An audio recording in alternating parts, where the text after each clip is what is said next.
Le panafricanisme est à la fois une vision sociale, culturelle, politique, d'émancipation des Africains. Le panafricanisme, c'est ce mouvement-là, c'est cette idéologie, voire même une école qui prône la solidarité entre Africains. Un mouvement qui vise à unifier les Africains du continent de la diaspora africaine à une communauté africaine mondiale.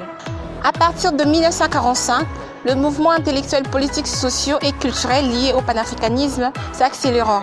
Leur centre de gravité bascule de métropole occidentale vers le cœur même du continent africain. Les idées panafricaines s'inscrivent de plus en plus dans la réalité. Ce mouvement inventé par la diaspora africaine, aujourd'hui, il a perdu son sens d'existence.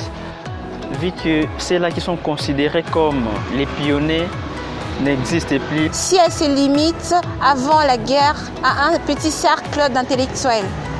Kwame Nkrumah, Julius Kambarage Nyerere, Emery Patrice Lumumba. Le panafricanisme peut réussir à instituer une Afrique forte, mais à condition que les États la courage à unifier, à lui laisser l'occasion. Cependant, cet engagement nécessite un sacrifice, celui de la souveraineté. C'est une pratique qui donne de la valeur aux cultures africaines, qui donne ce sens-là d'existence de notre culture. Aujourd'hui, nos dirigeants africains ne veulent pas donner du sens à ces mouvements, à cette solidarité-là. Or, ils oublient que c'est ces mouvements-là, c'est cette solidarité qui nous a amenés à la décolonisation de certains États africains. Ça nous a également amené même à la création de la plus grande organisation qu'on considère aujourd'hui une organisation de la solidarité africaine qui est l'Union africaine. Aujourd'hui, les Africains n'ont plus le choix.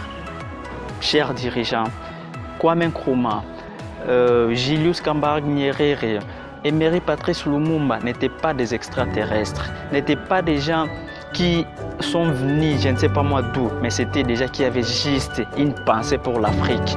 Ils doivent s'unir. La réussite de ces projets continentaux ne dépend que de la volonté des États africains de cultiver les valeurs du panafricanisme qui sont la solidarité et l'intégration. Sans ce panafricanisme, sans cette solidarité africaine, nous sommes toujours appelés à obéir à tout dictat occidental.